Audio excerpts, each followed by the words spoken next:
on you.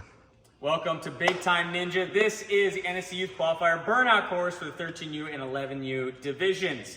The Burnout course is a little different than the hybrid and speed courses in that it is a one fall and done course. If you fail an obstacle, you get disqualified on an obstacle. That is the end of your course run. So as soon as you start on the first obstacle, your feet will leave the platform and they won't touch the ground again until you either clear the course or fail the course. And that is the Burnout course. But if you do make an incorrect move or grab something incorrectly, I may give you the opportunity to go back and redo the move the correct way. For instance, there are cones later in the course. If you grabbed like up on the straps and I say, hey, you gotta go back and redo the move. You have to let go of the move you did incorrectly, go completely back, and then redo it the correct way before you can proceed through the course. If you fail while doing so, that will count as a fail. If you don't go back, that will count as a fail.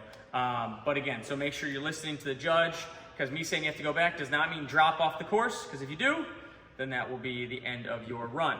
The time limit is 5 minutes, and we do have chalk stations throughout this course. On the Burnout course, because you're not on the ground, the chalk station, somebody will be holding a chalk bucket up for you at those designated chalk spots where you can decide if you'd like to chalk up and get chalk in the bucket before you can go on to the rest of the course. But that's up to you. You can also chalk up with anything you'd like, any of your own chalk or our chalk before the course starts. Obstacle number 1, I'll count you down 3, 2, 1 on you. Time officially starts when you engage any part of the first obstacle, which is these rings. Using these rings, you use as many or as few as you'd like to get to this truss. Touching any part of this truss will be a clear on the first obstacle, your first point. Then from here, you go into the cannonballs. Going to the cannonballs, touching any of these cones will be your second point.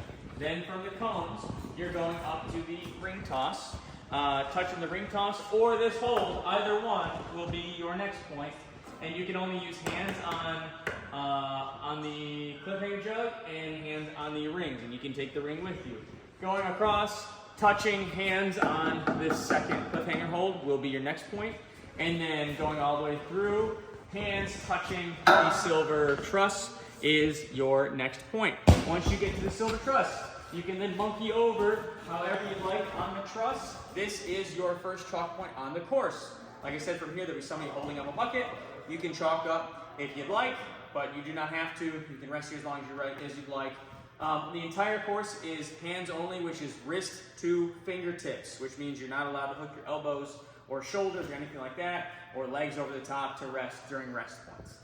From here, you are then going, you can use this ring, this very first ring, to get to the silver pipes. Hands only on the silver pipes, but if you bump your forearms, your elbow on this, that's totally fine. You go on silver pipes through here. This black pipe will be down here. You'll see it in the demo. It's down and in play. So you can use the 3 silver pipes and the black pipe. Your next point is touching these cannonballs. Either the cannonballs touching is fine, then cannonball to cannonball to your next chalk point, which is going to be up on this bar. Again, hands only. You can chalk up here if you'd like before you go into the X cliffs. All right, next on the X cliffs, you're only allowed to use hands on the red portion of these cliffs. You can, however, for some of them later, you can put your hands on the blue in order to push this and spin it. You're just not allowed to grab onto the blue as you're going through this obstacle. So some of these have bigger ledges, some have smaller ledges. Take a look when you guys are doing the walkthrough. Every other one of these X cliffs is a point. So touching the second one is a point. Fourth one is a point. Sixth one is a point. And then up on the bar at the end is a point. Note for the 13U, these will be up magnetized at different angles. And you'll see it when we do the walkthrough exactly how it is set up for your division. But get up to the silver bar, that's touch point, and your last chalk point. Shake out, chalk up if you need. And from here, we're going on to the shelf. Touching the shelf is touch point. You can use your hands on the red parts of the cube, but touching any of those holds or touching the cube is a touch point. And then from there, every next thing that you can touch is a touch point. Touch this hold, touch point, touch point. Either of these two holds a touch point, and your dismount will be over here. You'll get your last point for dismounting and hitting the buzzer, which will be behind the dismount box. Time limit is 5 minutes.